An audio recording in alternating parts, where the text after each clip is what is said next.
السلام علیکم ورحمۃ اللہ۔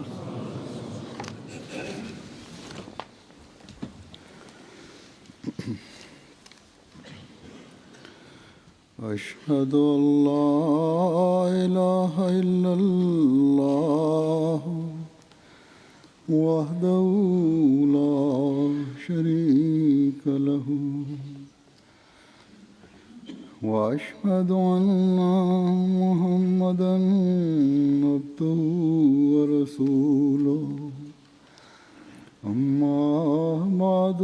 فاعوذ باللہ من الشیطان الرجیم بسم اللہ الرحمن الرحیم الحمد للہ رب العالمین الرحمن الرحیم مالک یوم الدین ایاک نعبد و ایاک نستعین اهدنا الصراط المستقیم صراط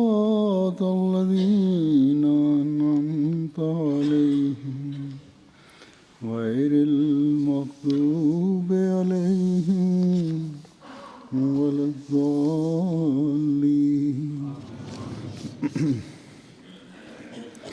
ان اللہ لا یغفر ان یشرک بہ ویغفر ما دون ذلک لمن یشاء ومن یشرک باللہ فقد افترى اسما عظیما۔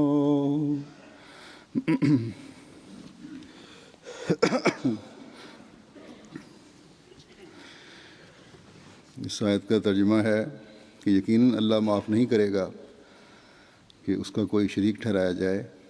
اور اس کے علاوہ سب کچھ معاف کر دے گا جس کے لیے وہ چاہے،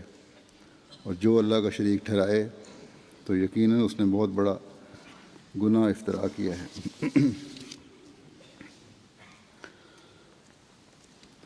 جوں جوں انسان ایجادات کی وجہ سے ایک دوسرے کے قریب ہو رہا ہے، ایک ملک کی ایجاد سے دوسرے ملک کے باشندے جو ہزاروں میل دور رہتے ہیں وہ بھی فائدہ اٹھا رہے ہیں۔ آپس کے رابطوں نے جہاں ترقی کے راستے کھولے ہیں، وہاں ایک دوسرے کی برائیاں بھی تیزی سے اپنائی جا رہی ہیں۔ برائیوں میں یا لاہ و لعب میں کیونکہ جاذبیت زیادہ ہوتی ہے، وہ اپنی طرف کھینچتی زیادہ ہیں، اس لیے انسان انہیں اپنانے میں بڑی تیزی اور شدت دکھاتا ہے، یعنی اختیار کرنے میں بھی جلدی بھی ہوتی ہے اور بعض دفعہ جوش بھی ہو جاتا ہے پیدا۔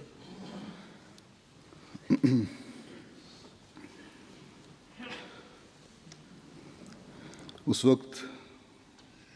وہ بھول جاتا ہے کہ وہ کون ہے، کن روایات کا حامل ہے، کس معاشرے میں اس کی اٹھان ہوئی ہے، کس مذہب سے اس کا تعلق ہے، خدا تعالیٰ کیا پسند ہے اور کیا نہیں پسند۔ اگر مسلمان ہے تو خدا تعالیٰ نے اس کا مقصد پیدائش کیا بتایا ہے؟ غرض کہ بہت سی غلط باتیں ہیں جو دنیا داری میں پڑھنے اور ماڈرن بننے کے شوق میں ایک اچھے بھلے مذہبی رجحان رکھنے والے سے بھی سرزد ہو جاتی ہیں، حتیٰ کہ بعض احمدی بھی بعض باتیں معمولی سمجھ کر ان کو کرنے لگ جاتے ہیں، جس کے انتہائی بد نتائج نکل سکتے ہیں۔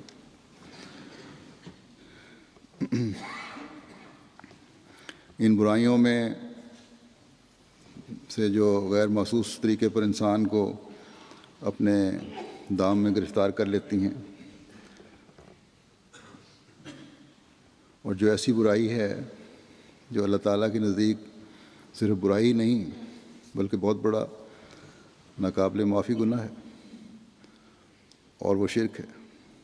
جیسا کہ ہم نے یہ آیت میں تلاوت کی اس میں دیکھا۔ اللہ تعالیٰ کی توحید کے مقابل پر کسی بھی قسم کی کا چاہے وہ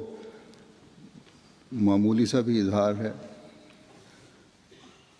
جس سے خدا تعالیٰ کی توحید پر حرف آتا ہو، اللہ تعالیٰ کو قابل قبول نہیں۔ بس ایک مسلمان جو توحید پر قائم ہونے کا دعویٰ کرتا ہے، جو لا الہ الا اللہ پڑھتا ہے، اسے توحید کی باریکی کو سمجھتے ہوئے، شرک کی باریکی کو سمجھتے ہوئے، اس طرف ترقی یافتہ دنیا میں جہاں خدا تعالیٰ کی توحید کا ذرہ برابر خیال نہیں رکھا جاتا، بڑا بچ بچ کر قدم اٹھانے کی ضرورت ہے۔ اور خاص طور پر ہم احمدی مسلمانوں کو تو یہ ہمیشہ اپنے ذہن میں رکھنا چاہیے کہ ہم نے تو زمانے کے امام کی بیعت ہی اس شرط پر کی ہے، اور اس شرط کو حضرت مسیح موعود علیہ السلام نے سب سے پہلی شرط کے طور پر رکھا، جس کے الفاظ یہ ہیں کہ بیعت کنندہ سچے دل سے عہد اس بات کا کرے کہ آئندہ اس وقت تک کہ قبر میں داخل ہو شرک سے مجتنب رہے گا۔ بس یہ پہلا عہد ہے احمدیت میں داخل ہونے کے لیے، حقیقی اسلام میں داخل ہونے کے لیے۔ کوئی کہہ سکتا ہے کہ مسلمان تو پہلے ہی کلمہ لا الہ الا اللہ پڑھتے ہیں، گو یہ کلمہ پڑھتے ہیں، لیکن احمدیت نے جہاں مسلمانوں کو حقیقی اسلام کی طرف لانا ہے، وہاں غیر مسلموں کو، دوسرے مذہب والوں کو بھی، لا مذہبوں کو بھی حقیقی اسلام کی طرف لے کر آنا ہے۔ اس لیے شرط جو شرک کی شرط ہے وہ پہلی شرط ہے کہ شرک کبھی نہیں کرے گا۔ لا الہ الا اللہ کا کلمہ جو ایک مسلمان پڑھتا ہے، گو بڑی شدت سے اور بڑے زور سے شرک کی نفی کرتا ہے،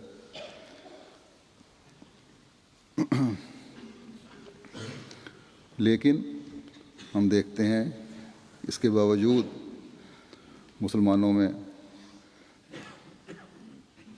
اس کا جو شرک خفی کہلاتا ہے اس کا اتنا لحاظ نہیں رکھا جاتا۔ کہنے کو تو یہ بڑی آسان بات ہے کہ مسلمانوں کے لیے، جماعت احمدیہ میں شامل ہونے والے کے لیے مسلمانوں میں سے جماعت احمدیہ میں شامل ہونے والوں کے لیے یہ کوئی بڑی شرط نہیں ہے، لیکن اگر غور کریں تو جیسا کہ میں نے کہا کہ مسلمانوں میں بھی بہت سے ایسے ہیں جو ظاہری شرک نہ صحیح لیکن شرک خفی میں مبتلا ہیں۔ قبروں کی پوجا اگر ایک طبقہ ماتھا ٹیک کر کرتا ہے، جا کے قبروں پہ سجدے کرتے ہیں، تو دوسرا جو اگر سجدہ تو نہیں کرتا لیکن چڑھاوے چڑھا کر دل میں خفی شرک لیے ہوئے ہوتا ہے۔ تیسرا اگر دعا کر رہا ہے قبروں پر تو دعا کرتے ہوئے بجائے خدا کے اس پیر فقیر کی جس کی قبر پر وہ دعا مانگ رہا ہوتا ہے اس سے مانگ رہا ہوتا ہے۔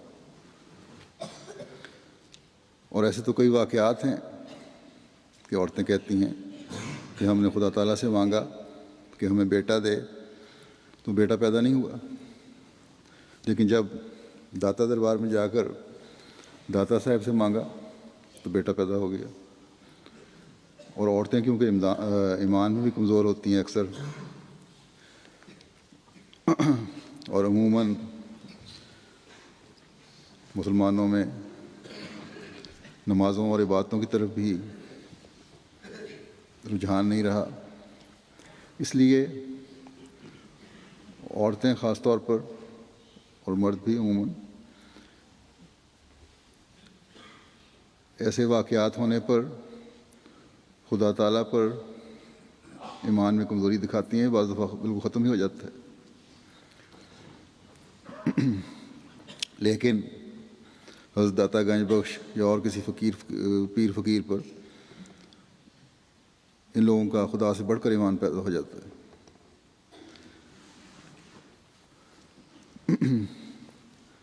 اور عورتیں اور مرد اس میں یکساں تقریباً شامل ہیں۔ 5 نمازیں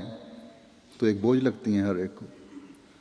اور آسان راستہ ان کے لیے یہی ہے کہ قبروں پر دعائیں کرنے اور منتیں مانگنے سے اپنے مسائل حل کروا لیں۔ اور کیونکہ یہ سلسلہ ایک نسل کے بعد دوسری نسل میں چل رہا ہے، اس لیے خدا تعالیٰ پر ایمان آہستہ آہستہ ختم ہوتا جا رہا ہے۔ ایک ہندو کو پچھلے دنوں میں ایک نظم گزری نظر سے، ایک ہندو کی، اس کو انہی بدعات کو مسلمانوں میں دیکھتے ہوئے یہ جرأت پیدا ہوئی کہ اس نے ایک نظم لکھ دی کہ اگر ہم ہندو جو ہیں دیوی دیوتاؤں کو پوجتے ہیں تو مسلمان بھی قبروں پر جاتے ہیں اور پیروں فقیروں کو سجدے کرتے ہیں، ان کے پجاری ہیں۔ اس نے تو نعوذ باللہ یہاں تک کہہ دیا کہ تم حضرت صلی اللہ علیہ وسلم کو خدا بنا دیتے ہو، جو بہرحال ایک الزام ہے اور انتہائی مکروہ الزام ہے ایک حقیقی مومن پر۔ حضرت صلی اللہ علیہ وسلم سے بڑھ کر نہ تو کوئی توحید کا علمبردار تھا نہ ہو سکتا ہے، آپ صلی اللہ علیہ وسلم سے بڑھ کر نہ تو توحید کی تعلیم دینے والا کوئی تھا اور نہ ہو سکتا ہے، آپ صلی اللہ علیہ وسلم سے بڑھ کر توحید کا فہم و ادراک حاصل کرتے ہوئے اپنے آپ پر اس توحید کو لاگو کرنے والا کوئی تھا نہ ہو سکتا ہے۔ توحید کی حقیقت کو وہی سمجھ سکتا ہے جو خدا تعالیٰ کو ہر چیز پر فوقیت دینے والا ہو، اور آپ صلی اللہ علیہ وسلم سے زیادہ کون اللہ تعالیٰ کو فوقیت دینے اور آپ کو حاصل کرنے میں بے چین ہو سکتا ہے، جن کی نبوت کے زمانے سے پہلے ہی تاریخ گواہی دیتی ہے کہ گھنٹوں اور دنوں اللہ تعالیٰ کی عبادت میں مصروف رہتے تھے، علیحدگی میں۔ آپ کی یہ ایک دعا ہے، تو یہ دعا ہی خدا تعالیٰ کی محبت کے حصول کے لیے دلی خواہش اور بے چینی کا پتہ دیتی ہے۔ آپ اپنے مولا کے حضور بڑی بے چین ہو کر یہ عرض کرتے ہیں کہ اللہم ارزقنی حبہ کا و حبہ من ینفعنی حبہ عندک، اللہم ما رزقتنی مما احب فاجعلہ قوۃ لی فیما تحب وما زویت عنی مما احب فاجعلہ فراغا لی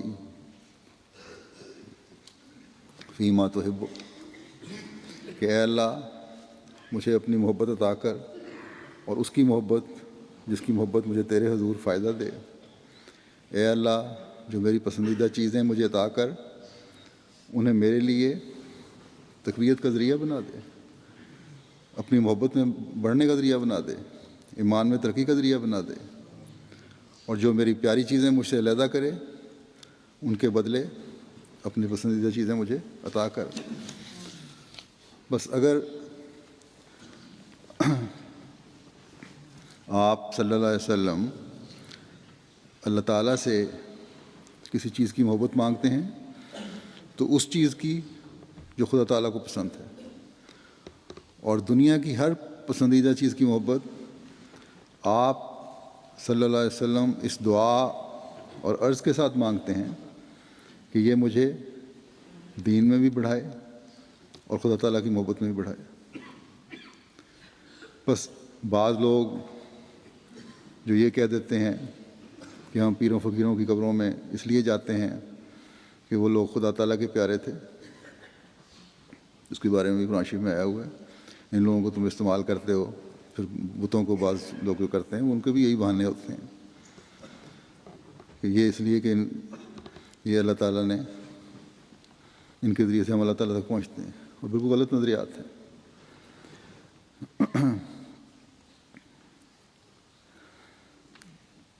تو یہ دعا اگر وہ پیروں فقیروں کی قبروں پر جا کے اگر کرتے ہیں، اگر وہ شرک سے پاک ہیں، تو دعا کرنے والے کو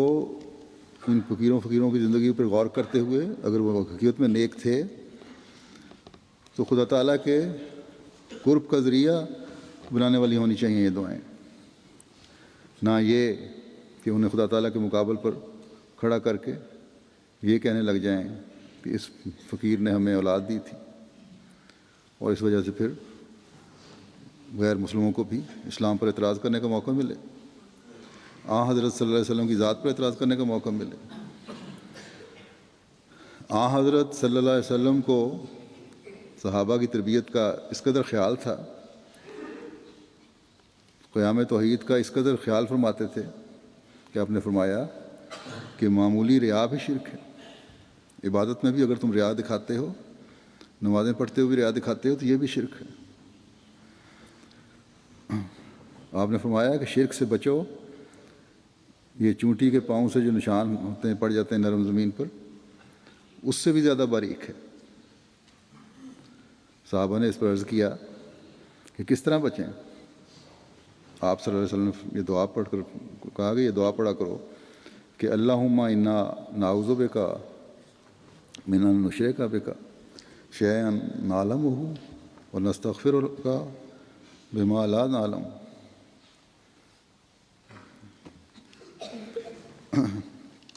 اے اللہ، ہم تیری پناہ میں آتے ہیں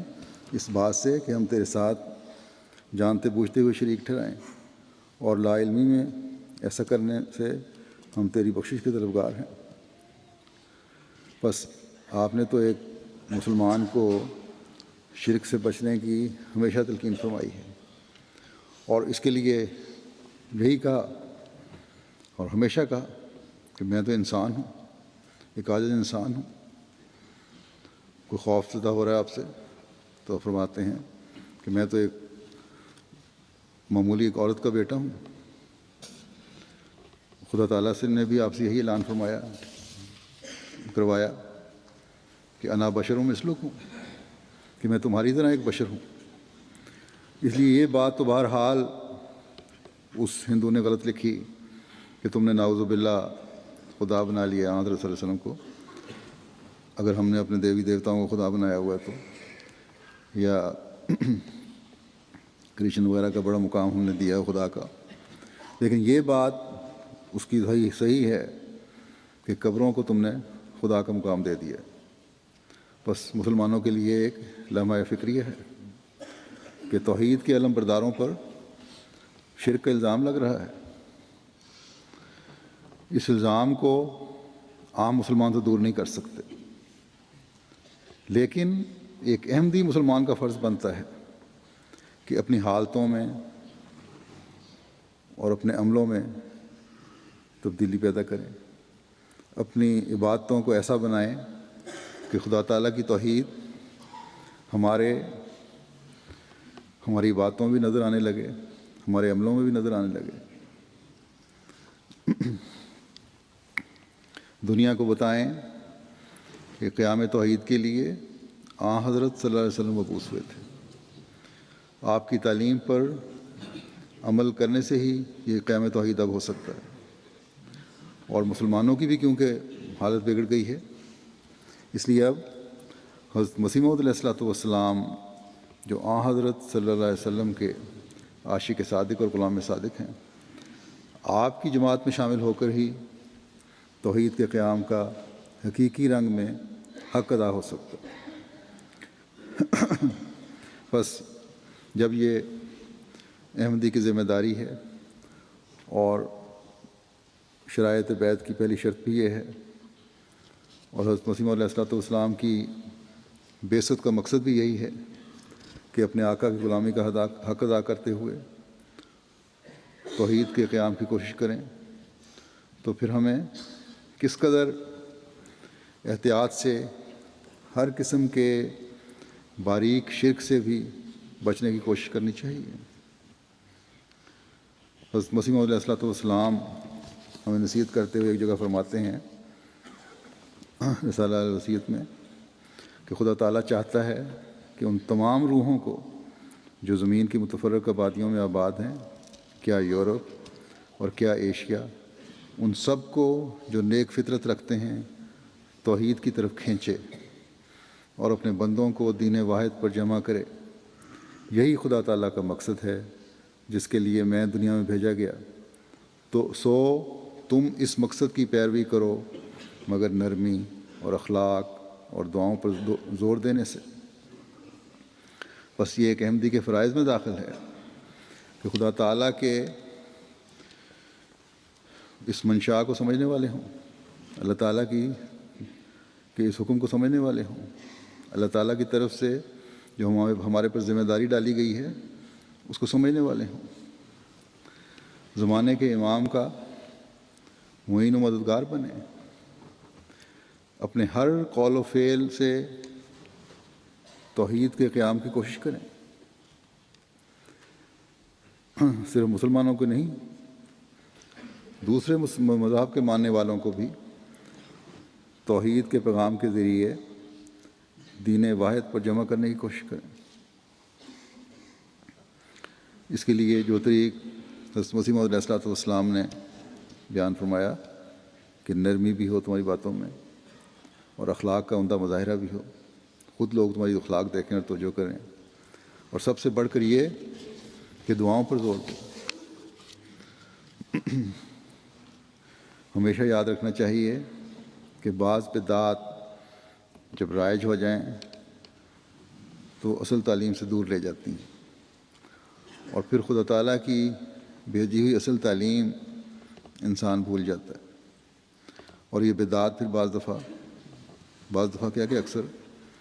یا دین کو بگاڑتی ہیں اور اللہ تعالیٰ کے مقابلے پر کھڑا کر دیتی ہیں۔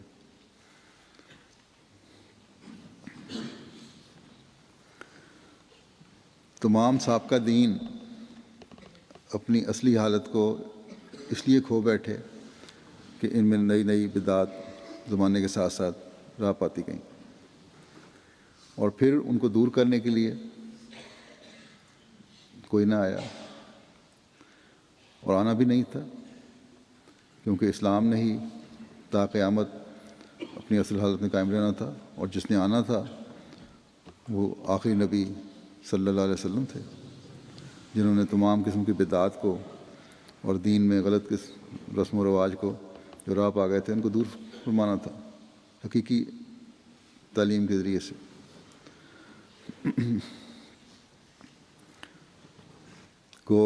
کہ جیسا میں نے بتایا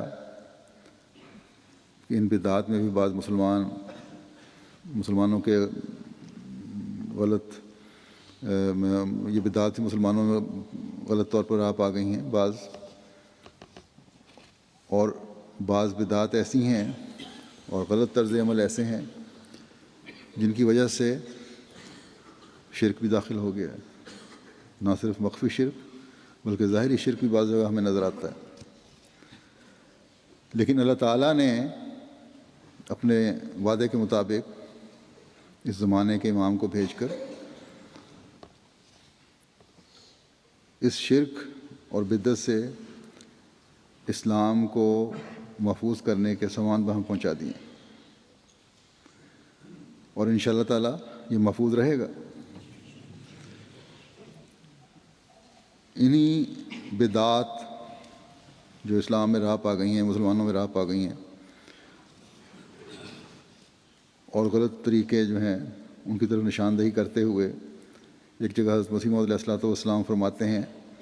کہ ہمارا طریق بیان ہی وہی ہے جو حضرت صلی اللہ علیہ وسلم اور صحابہ کرام کا تھا۔ آج کل فقراء نے کئی بدعتیں نکال لی ہیں۔ یہ چلے اور ورد وظائف جو انہوں نے رائج کر لیے ہیں ہمیں ناپسند ہیں۔ اصل طریق اسلام قرآن مجید کو تدبر سے پڑھنا اور جو کچھ اس میں ہے اس پر عمل کرنا، اور نماز توجہ کے ساتھ پڑھنا، اور دعائیں توجہ اور انابت اللہ سے کرتے رہنا۔ بس نماز ہی ایسی چیز ہے جو معراج کے مراتب تک پہنچا دیتی ہے۔ یہ ہے تو سب کچھ ہے، یعنی نماز ہے تو سب کچھ ہے۔ بس عام بدعات تو ایک طرف، حضرت مسیح علیہ السلام نے تو بعض وظائف وغیرہ کو کرنے پر اور ان وظائف کو زور دینے پر اور زور دینے والوں کے عمل کو بھی بدعت کرنے والا قرار دیا ہے، کیونکہ اس سے اصل چیز جو ہے وہ بھول جاتے ہیں۔ نماز جو اصل عبادت ہے وہ بھول جاتے ہیں، اور ورد و وظائف پر زور شروع ہو جاتا ہے، اور پھر یہ بھی ایک شیطانی عملوں میں سے ایک عمل بن جاتا ہے۔ ایک بزرگ کا قصہ آتا ہے کہ ان کی ہمشیرہ جو بہت نیک تھی، نمازیں پڑھنے والی، تہجد گزار، دوسرے نوافل پر زور دینے والی، انہوں نے بعض مجلسوں میں جا کر یا متاثر ہو کر لوگوں سے ورد اور ذکر اور وظائف کی طرف زیادہ توجہ دینی شروع کر دی، اس طرف زیادہ مائل ہو گئیں، اور پھر آہستہ آہستہ جو نوافل تھے دن کے وہ چھوڑ دیے۔ ان بزرگ کو شک پڑا تو انہوں نے پوچھا، انہوں نے کہا جی ان کی جگہ میں ورد اور وظائف کر لیتی ہوں۔ انہوں نے سمجھایا کہ یہ غلط طریق ہے، لیکن بہرحال نہیں سمجھی، انہوں نے کہا میں ٹھیک کرتی ہوں۔ آہستہ آہستہ تہجد کی نماز پڑھنی بھی چھوڑ دی، اس کی جگہ بھی ذکر شروع ہو گیا۔ انہوں نے کہا کہ دیکھو یہ ذکر تم کر رہی ہو تمہیں شیطان ورگلا رہا ہے، اس لیے بچو، یہ کوئی خدا کا حکم نہیں ہے۔ اگر تم نے اس سے بچنا ہے تو لاہور پڑھا کرو، تم بچ جاؤ گے۔ کچھ عرصے بعد بزرگ خاتون کو احساس ہوا کہ فرض نمازوں کی طرف بھی میری بے رغبتی ہو رہی ہے، تو خود پھر ان کو احساس پیدا ہوا، پھر انہوں نے لاہور پڑھنا شروع کیا، لا حول ولا قوۃ الا باللہ، شیطان سے بچنے کے لیے۔ پھر ان کی آہستہ آہستہ نمازوں کی طرف توجہ پیدا ہوئی، وہ انہماک پیدا ہوا، پھر تہجد کی طرف توجہ پیدا ہوئی، پھر نوافل کی طرف توجہ پیدا ہوئی۔ تو بعض دفعہ انسان کو بعض باتوں کا پوری طرح علم نہیں ہوتا، اور سمجھ لیتا ہے کہ جو بعض نیکیاں میں کر رہا ہوں یہ نیکیاں ان کو کرنے کا بڑا فائدہ ہے، اور ذکر کرنے سے یا ورد وظائف کرنے سے بڑا مقام حاصل ہو سکتا ہے۔ گو بڑی اچھی بات ہے، ذکر کرنا چاہیے، ذکر الہی سے زبان تر رکھنی چاہیے، لیکن جو اللہ تعالیٰ نے فرائض بتائے ہیں وہ پورے کر کے، جو سنت ہمارے سامنے حضرت صلی اللہ علیہ وسلم نے قائم فرمائی نوافل کی اور تہجد کی، اس کو کر کے اس کے ساتھ ساتھ یہ چیزیں ہوں تب ٹھیک ہے۔ لیکن صرف ایک چیز پر زور دینا اور دوسری کو اصل فرائض کو چھوڑ دینا، سنت کو چھوڑ دینا، یہ غلط طریقہ کار ہے۔ بس ہمیشہ یاد رکھنا چاہیے کہ اللہ کی مجلسیں، ذکر اذکار کی مجلسیں بے شک بڑی پاکیزہ مجلسیں ہیں، لیکن یہ جب ایک حد سے زیادہ بڑھ جاتی ہیں تو پھر شیطان کی طرف لے جاتی ہیں۔ بس اصل نیکی وہی ہے جس کا اللہ تعالیٰ نے حکم دیا ہے، جو توحید کے قیام کے لیے اہم ہے۔ بس جب بظاہر نیکی کرنے کی طرف توجہ دلانے والی باتیں بعض اوقات بدعات بن جاتی ہیں، تو دوسری بدعات تو بہت زیادہ اثر ڈالتی ہیں۔ یہ عام بدعات جو معاشرے پر اثر ڈالتی ہیں وہ تو ڈالتی ہیں، یہ نیکی کی طرف لے جانے والی بدعات جو ہیں، بظاہر نیکی کی طرف لے جانے والی بدعات، یہ بھی انسان کو اصل فرائض سے محروم کر دیتی ہیں۔ اس لیے ایک احمدی کو بہت زیادہ احتیاط کرنی چاہیے اپنے فرائض، نوافل، تہجد، جو ضروری چیزیں ہیں جن کی آپ صلی اللہ علیہ وسلم نے تلقین فرمائی، جن کو سنت ہمارے سامنے پیش فرمائی، اور پھر دعائیں اور ذکر اذکار، تب ایک انسان حقیقی مومن بننے کی طرف قدم بڑھاتا ہے۔ اس معاشرے میں ان سے بچنے کے لیے، بدعات سے، ایک احمدی کو جہاد کے رنگ میں کوشش کرنی چاہیے۔ جیسے کہ میں نے شروع میں کہا تھا کہ جدید ترقیات نے بعض برائیوں کو بھی پھیلانے میں بڑا کردار ادا کیا ہے، اور بغیر سوچے سمجھے بعض لوگ خود بھی اور اپنے بچوں کو بھی ان باتوں میں ڈال دیتے ہیں جن کا علم ہی نہیں ہوتا کہ اس کی حقیقت کیا ہے، اس کی روح کیا ہے۔ بس دیکھا دیکھی معاشرے کے میں پیچھے چل کر وہ کام کرنے شروع کر دیتے ہیں۔ اگر اس دعا کی طرف توجہ ہو جو حضرت صلی اللہ علیہ وسلم نے ہمیں سکھائی ہے کہ بعض باتیں جو لا علمی میں ہو جاتی ہیں ان کے کرنے پر بھی ہمیں اے اللہ تیری بخشش چاہیے، تو اللہ تعالیٰ کی بخشش جب ہوتی ہے، ایک نیتی سے جو دعا ہوتی ہے، تو پھر آئندہ انسان بعض برائیوں سے محفوظ بھی ہو جاتا ہے۔ تو بہرحال جس برائی کا جو آج کل ان دنوں میں مغرب میں بڑی دھوم دھام سے منائی جانے والی ہے آئندہ چند دنوں میں، اس کا میں ذکر کرنا چاہتا ہوں۔ یہ ہیلووین کی ایک رسم ہے۔ جیسا کہ میں نے کہا تھا کہ احمدی بھی بغیر سوچے سمجھے اپنے بچوں کو اس میں شامل ہونے کی اجازت دے دیتے ہیں، حالانکہ اگر اس کو گہرائی میں جا کر دیکھیں تو یہ عیسائیت میں آئی ہوئی ایک ایسی بدعت ہے جو شرک کے قریب کر دیتی ہے۔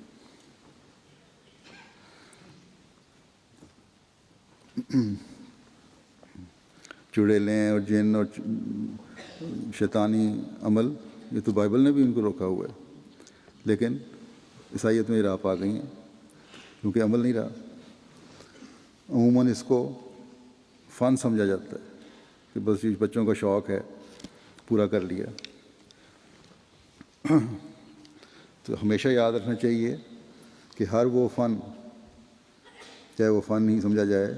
جس کی بنیاد شرک یا کسی بھی قسم کے نقصان کی صورت میں ہو، اس سے احمدیوں کو بچنا چاہیے۔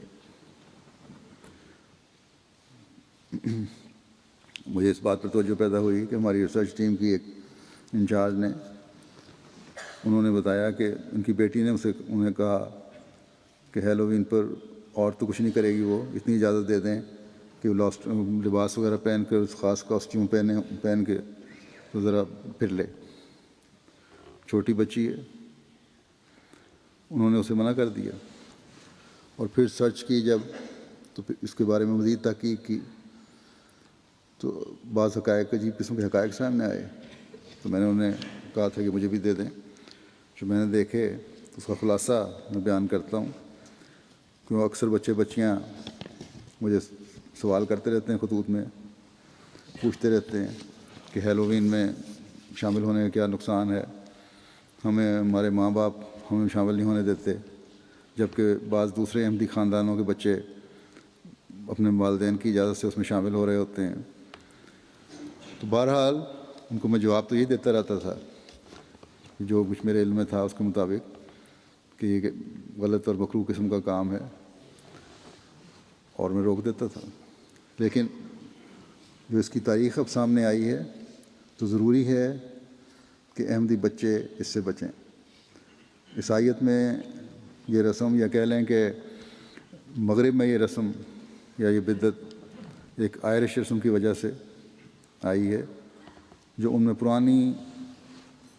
پرانے زمانے کی جو پیگن تھے یا بد مذہبی کے زمانے کی رائج ہے۔ خلاصہ اس کا یہ ہے کہ شیطانی اور چڑیلوں کے نظریات پر اس کی بنیاد ہے، اور مذہب اور گھروں کے تقدس کو یہ سارا نظریہ جو ہے پامال کرتا ہے، چاہے جتنا بھی کہیں کہ یہ فن ہے، لیکن بنیاد اس کی غلط ہے۔ اور صرف یہی نہیں بلکہ اس میں شرک بھی شامل ہے، کیونکہ اس کا بنیادی نظریہ یہ تھا کہ زندوں اور مردوں کے درمیان جو حدود ہیں وہ 31 اکتوبر کو ختم ہو جاتی ہیں، اور مردہ زندوں کے لیے اس دن باہر نکل کے خطرناک ہو جاتے ہیں، اور زندوں کے لیے مسائل کھڑے کر دیتے ہیں، بیماریوں میں مبتلا کر دیتے ہیں، اور اس طرح کی اوٹ پٹانگ باتیں مشہور ہیں۔ اور پھر اس سے بچنے کے لیے جو ان کے نام نہاد جادوگر ہوتے ہیں، ان کو جادوگروں کو بلایا جاتا ہے، جو جانوروں اور فصلوں کی قربانی کرتے ہیں ان سے لے کر ایک خاص طریقے سے۔ بون فائر بھی اسی نظریے میں شامل ہے، تاکہ ان سے مردہ روحوں کو ان حرکتوں سے باز رکھا جائے، خوف زدہ کر کے یا بعض قربانیاں دے کر ان کو خوش کر کے ان مردوں کو۔ اور پھر یہ ہے کہ جب ڈرانا ہوتا ہے، اگر ڈرانا ہے تو پھر اس کے لیے کاسٹیوم اور خاص قسم کے لباس بنائے گئے ہیں اور ماسک وغیرہ پہنے جاتے ہیں۔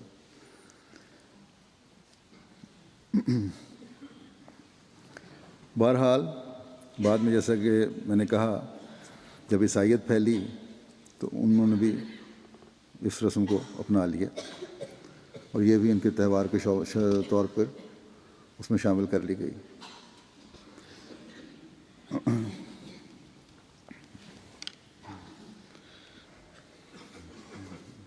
کیتھولکس خاص طور پر زیادہ کرتے ہیں۔ اب یہ رسم عیسائیت کی وجہ سے اور پھر میڈیا کی وجہ سے، آپس تعلقات کی وجہ سے تقریباً تمام دنیا میں پھیل چکی ہے، مغرب میں خاص طور پر، امریکہ میں، کینیڈا میں، یہاں یو کے میں، جاپان میں، نیوزی لینڈ میں، آسٹریلیا وغیرہ میں، یورپ کے بعض ملکوں میں۔ اور جیسا کہ میں نے کہا، یہ چھپی ہوئی برائی ہے۔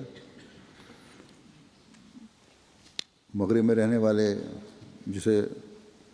مسلمان بھی اسے اختیار کر رہے ہیں۔ بچے مختلف لباس پہن کر گھر گھر جاتے ہیں، گھر والوں سے کچھ وصول کیا جاتا ہے تاکہ روحوں کو سکون پہنچایا جائے۔ یعنی گھر والے اگر ان مختلف قسم کے لباس پہنے ہوئے بچوں کو کچھ دے دیں تو مطلب یہ ہے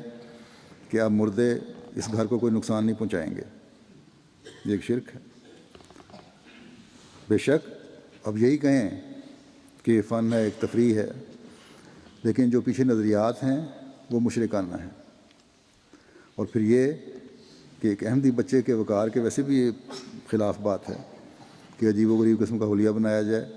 اور پھر گھروں میں مانگتے پھریں فقیروں کی طرح، چاہے وہ یہی کہیں کہ ہم مانگنے جا رہے تھے یا چاکلیٹ لینے جا رہے تھے، لیکن یہ مانگنا بھی غلط ہے۔ احمدی کا ایک وقار ہونا چاہیے، اور اس وقار کو بچپن سے ہی ذہنوں میں قائم کرنا چاہیے ہمیں۔ یہ اور پھر یہ چیزیں جو ہیں مذہب سے بھی دور لے جاتی ہیں۔ بہرحال جب یہ منایا جاتا ہے تو یہ پیغام اس میں ہے کہ چڑیلوں کا وجود، بدروحوں کا وجود، شیطان کی پوجا، مافوق الفطرت چیزوں پر عارضی طور پر یقین جو ہے، فن کے لیے یقین کر لینے میں کوئی حرج نہیں ہے۔ انتہائی غلط نظریہ ہے۔ بس یہ سب شیطانی چیزیں ہیں۔ اس سے ہمارے بچوں کو نہ صرف پرہیز کرنا چاہیے بلکہ سختی سے بچنا چاہیے۔ ماضی قریب تک دیہاتوں کے رہنے والے بچوں کو جو لوگ تھے وہ بچوں کو اس طرح جو ان کے دروازے پر مانگنے جایا کرتے تھے، اس خیال سے بھی کچھ دے دیا کرتے تھے کہ مردہ روحیں ہمیں نقصان نہ پہنچائیں۔ بہرحال کیونکہ بچے اور بعض ان کے بڑے بھی بچوں کی طرف پوچھتے رہتے ہیں طرف سے، اس لیے میں بتا رہا ہوں کہ یہ ایک بد رسم ہے اور ایسی رسم ہے جو شرک کی طرف لے جانے والی ہے۔ پھر اس کی وجہ سے بچوں میں فن کے نام پر، تفریح کے نام پر غلط حرکتیں کرنے کی ضرورت پیدا ہوتی ہے۔ ماں باپ ہمسایوں سے بد اخلاقی سے پیش آتے ہیں، ماں باپ سے بھی اور ہمسایوں سے بھی اور اپنے ماحول سے بھی، اپنے بڑوں سے بھی بد اخلاقی سے پیش آنے کا رجحان بھی اس وجہ سے بڑھتا جا رہا ہے۔ یہ بھی ایک سروے ہے۔ حتیٰ کہ دوسرے جرائم بھی اس لیے بڑھ رہے ہیں کہ اس قسم کی حرکتوں سے ان میں ضرورت پیدا ہوتی جا رہی ہے۔ مغرب میں ہر برائی کو بچوں کے حقوق اور فن کے نام پر تحفظات مل جاتے ہیں، اجازت مل جاتی ہے اور مل رہی ہے، لیکن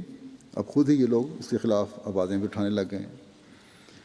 کیونکہ اس سے اخلاق برباد ہو رہے ہیں۔ پھر ہیلووین کے خلاف کہنے والے یہ بھی کہتے ہیں کہ اس سے بچوں میں تفریح کے نام پر دوسروں کو ڈرانے اور خوفزدہ کرنے کی برائی، جیسا کہ میں نے بتایا، کہ بڑھ رہی ہے اور جرائم بھی اس وجہ سے بڑھ رہے ہیں۔ ایک تو فلموں نے غلط تربیت کی ہے، پھر اگر عملی طور پر ایسی حرکتیں کرنے لگ جائیں اور ان کو تفریح کے نام پر بڑے انکریج کرنا شروع کر دیں تو بگاڑ ہی پیدا ہوگا پھر پورے معاشرے میں، اور کیا ہو سکتا ہے۔ اور پھر ہمارے لیے سب سے بڑی بات، جیسا کہ میں نے کہا، مردوں کو خدا کے مقابل پر کھڑا کر کے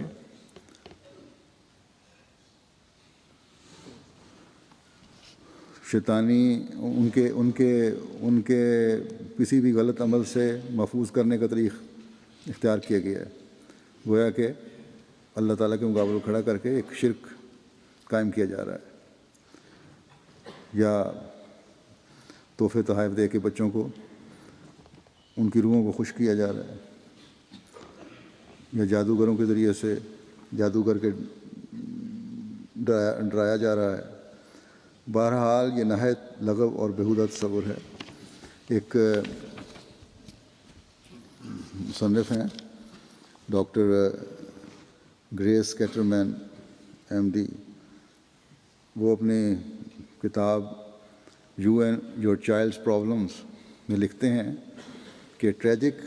by product of fear in the lives of children as early as preadolescence is the interest and involvement in supernatural occult phenomena۔ یعنی بچوں کی زندگی میں جوانی میں قدم رکھنے سے پہلے خوف کی انتہائی مایوس کن حالت جو لاشعوری طور پر پیدا ہو رہی ہے، وہ مافوق الفطرت چیزوں میں دلچسپی اور ملوث ہونے کی وجہ سے، جو ٹین ایج سے پہلے وہ یا اس دوران میں ہو رہی ہے۔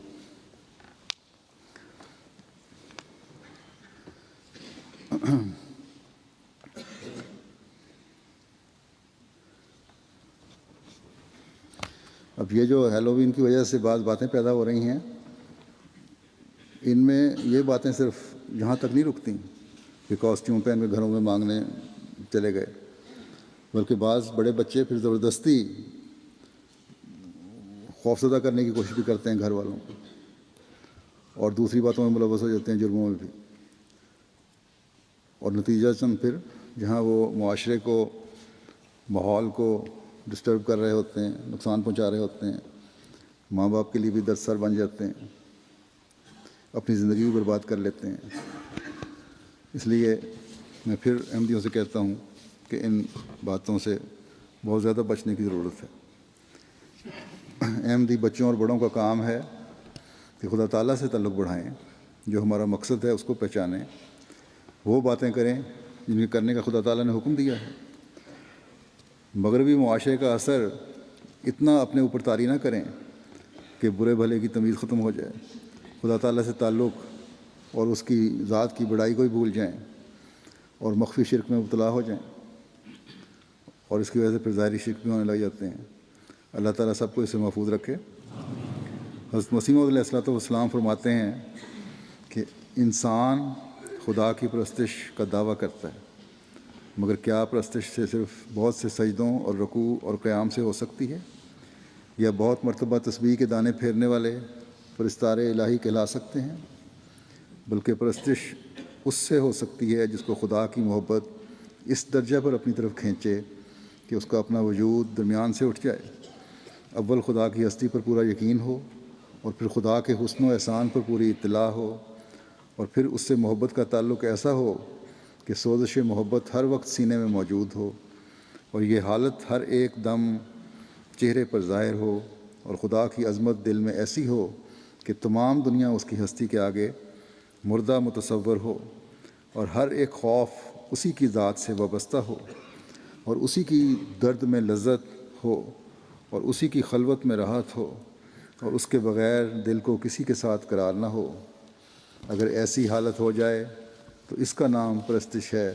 مگر یہ حالت بجز خدا تعالیٰ کی خاص مدد کے کیوں کر پیدا ہو؟ اس لیے خدا تعالیٰ نے یہ دعا سکھلائی ہے، ایاک نعبد و ایاک نستعین، یعنی ہم تیری پرستش تو کرتے ہیں، مگر کہاں حق پرستش ادا کر سکتے ہیں جب تک تیری طرف سے خاص مدد نہ ہو۔ خدا کو اپنا حقیقی محبوب قرار دے کر اس کی پرستش کرنا یہی ولایت ہے، جس سے آگے کوئی درجہ نہیں، مگر یہ درجہ بغیر اس کی مدد کے حاصل نہیں ہو سکتا۔ اس کے حاصل ہونے کی یہ نشانی ہے کہ خدا کی عظمت دل میں بیٹھ جائے، خدا کی محبت دل میں بیٹھ جائے، اور دل اسی پر توکل کرے اور اسی کو پسند کرے، اور ہر ایک چیز پر اسی کو اختیار کرے، اور اپنی زندگی کا مقصد اسی کی یاد کو سمجھے۔ اور اگر ابراہیم کی طرح اپنے ہاتھ سے اپنے عزیز اولاد کے ذبح کرنے کا حکم ہو، یا اپنے تئیں آگ میں ڈالنے کے لیے اشارہ ہو، تو ایسے سخت احکام کو بھی محبت کے جوش سے بجا لائے، اور رضا جوئی اپنے آقائے کریم میں اس حد تک کوشش کرے کہ اس کی اطاعت میں کوئی کسر باقی نہ رہے۔ یہ بہت تنگ دروازہ ہے، اور یہ شربت بہت ہی تلخ شربت ہے۔ تھوڑے لوگ ہیں جو اس دروازے میں سے داخل ہوتے اور اس شربت کو پیتے ہیں۔ زنا سے بچنا کوئی بڑی بات نہیں، اور کسی کو ناحق قتل نہ کرنا بڑا کام نہیں، اور جھوٹی گواہی نہ دینا کوئی بڑا ہنر نہیں، مگر ہر ایک چیز پر خدا کو اختیار کر لینا، اور اس کے لیے سچی محبت اور سچے جوش سے دنیا کی تمام تلخیوں کو اختیار کرنا، بلکہ اپنے ہاتھ سے تلخیاں پیدا کر لینا، یہ وہ مرتبہ ہے کہ بجز صدیقوں کے کسی کو حاصل نہیں ہو سکتا۔ یہی وہ عبادت ہے جس کے ادا کرنے کے لیے انسان مامور ہے، اور جو شخص یہ عبادت بجا لاتا ہے تب تو اس کے اس فعل پر خدا کی طرف سے بھی ایک فعل مترتب ہوتا ہے جس کا نام انعام ہے، جیسا کہ اللہ تعالیٰ قرآن شریف میں فرماتا ہے، یعنی یہ دعا سکھلاتا ہے کہ اہدنا الصراط المستقیم صراط الذین انعمت علیہم، یعنی اے ہمارے خدا ہمیں اپنی سیدھی راہ دکھلا، ان لوگوں کی راہ جن پر تو نے انعام کیا ہے اور اپنے خاص عنایات سے مخصوص فرمایا ہے۔ حضرت احدیت میں یہ قاعدہ ہے کہ جب خدمت مقبول ہو جاتی ہے تو اس پر ضرور کوئی انعام مترتب ہوتا ہے۔ چنانچہ خارق عادت، خارق اور نشان جن کی دوسرے لوگ نظیر پیش نہیں کر سکتے، یہ بھی خدا تعالیٰ کے انعام ہیں جو خاص بندوں پر ہوتے ہیں۔ اللہ تعالیٰ ہمیں توفیق عطا فرمائے کہ ہم حضرت مسیح موعود علیہ السلام کے بیان کردہ ان توقعات پر جو ہم سے انہوں نے رکھی ہیں پورا اترنے والے ہوں، اس کے لیے کوشش کرنے والے ہوں۔ اپنی سی کوشش کرتے رہیں، اور ہم کرنے کی کوشش کریں گے تو اللہ تعالیٰ انشاءاللہ فضل بھی فرمائے گا۔ اللہ کرے۔